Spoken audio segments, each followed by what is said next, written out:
What's up guys? In this video, I'm going to quickly walk you through how to claim free TikTok coins in 2026. And with this free coins, you can support your favorite creators during live streams and their videos on TikTok. As you can see, I currently have 50,000 TikTok coins in my balance, which I got for free by the way. This method has saved me a ton of time and money, guys. And the best part is, it works for both iOS and Android. Just open any browser of your choice. As for me, I prefer Google Chrome. Then type in gemtosa.com.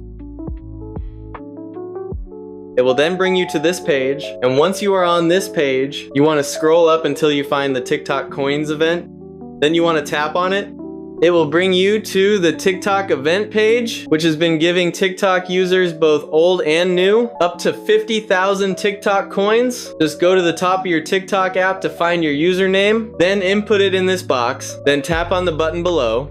And just like that, the event server will look for your username and bind the coins to your account. I'm gonna speed up the process to save time. Then make sure to tap on the claim button and the coins will be added to your TikTok account automatically. Also guys, it may ask you to do a quick bot check like this. Just follow the instructions correctly. It takes just 1 to 2 minutes to do. This is just the way the TikTok event server confirms you are a human and not a bot.